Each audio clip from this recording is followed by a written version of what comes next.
Thank you, Mr. Chair. Good afternoon, Mr. Rector. You've written welfare payments, quote unquote, increase dependency, isn't that right? And in your opinion, dependency on welfare benefits is a bad thing, obviously. No, I wouldn't say that. I would say that having welfare benefits is necessary. I'm not against the welfare state, but I believe that the incentives of the welfare state should help people to go upward rather than to fall apart and go downward. And the system you have now. Let me just jump in here. I'm talking about dependency. Over dependency on welfare benefits is a bad thing? Long-term dependency certainly is, yes. Let me bring your attention to something that happened at the Republican National Convention last summer. In this visual, Teamsters President Sean O'Brien said, quote, "The biggest recipients of welfare in this country are corporations," close quote. You don't dispute he said that, right? I guess not.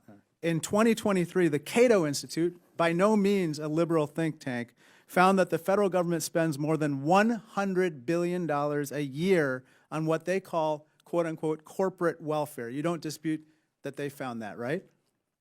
No, I guess not. Now, Mr. Linden, according to the Brookings Institute, oil and gas companies annually receive $20 billion in direct federal subsidies that no other business in this country gets. And you don't dispute that the Brookings Institution found that either, right? Nope, that's absolutely right. Look, if we're going to talk about reforming the welfare state, Mr. Chair, let's also look at corporate welfare. In the words of Paul Ryan, the former speaker, quote, "Republicans can't make the case to the American people that Republicans are the reform party if Republicans won't reform the giant corporate welfare state in Washington."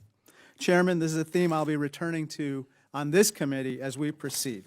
Let me turn to my next topic. Sir, Mr. Rector, according to the Washington Post, you said the following, quote, "Is poverty harmful for childhood?" Question. I think not. You don't dispute that you said this, right? No. Let's explore if poverty is harmful. The NIH, under President Trump, found that poverty is consistently associated with academic achievement gaps as early as kindergarten. And by age 14, lower income students are, quote, a full year behind their peers. The NIH found, you don't dispute the NIH found that, right? I could explain what I am saying in that quote if you want me to. I'm asking you, you don't dispute that the NIH found that these academic you don't want me to explain. gaps I don't exist. dispute. No, I don't. I'd like to bring your attention to an Department of HHS study which finds that childhood poverty is associated with, quote, developmental delays, chronic illness, and nutritional deficits.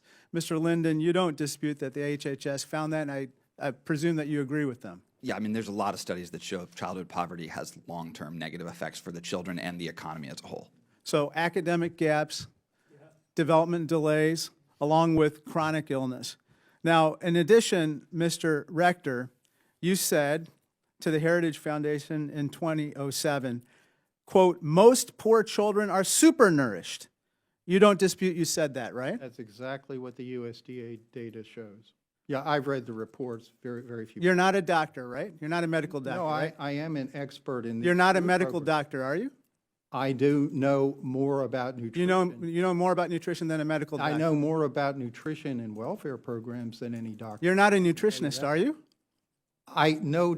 I said exactly what I'm saying. If you want It's to a look simple at these yes or no surveys, question. You're not a look- nutritionist, are you? No, And you're not a I'm an dietitian. expert in the food stamp program. Sir, and its anybody who nutritional thinks effects. that anybody You want who to talk thinks- about the food stamp program and its nutritional effects, or do you want a grandstand?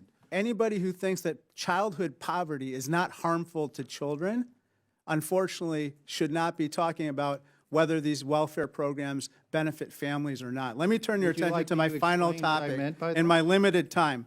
On January 31st, Politico quoted Donald Trump as promising to, quote, love and cherish Medicaid.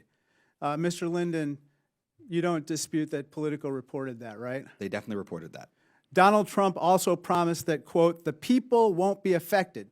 Medicaid will only be more effective and better. That's what he said, right? That's what he's promising. Punchbowl News reported, quote, the Energy and Commerce Committee currently is eyeing up to $2 trillion in cuts to Medicaid. You don't dispute they reported this, do you, Mr. Rector? This is what Punchbowl News said. I'm not aware of that. Michael, can you tell us briefly what would happen if $2 trillion in cuts to Medicaid actually occurred in terms of the number of people who'd be dropped from Medicaid? Yeah, tens of millions would lose coverage or benefits or both. There's just no way around it. Those level of cuts, there is not tweaks or efficiencies to be found that is 1/3 of total Medicaid spending at the federal level. It isn't there. If it's not just one of the proposals that I've heard being batted around would mean 36 million potential people would lose coverage. So there's a lot of harm here. We are at a proverbial fork in the road. Either we keep President Trump's promise that the people won't be affected, close quote, or we accept trillions in cuts to our safety net programs that drop tens of millions of people, Americans, from the Medicaid rolls. This will not only affect them, this will devastate them. Thank you, and I yield back. Thank you. Thank you. Paul Gosar. Yeah, thank you, Mr. Chairman. I agree with all your comments, Mr. Rector, and same with you, Madam. I think you just come up with a really good way. Now, let me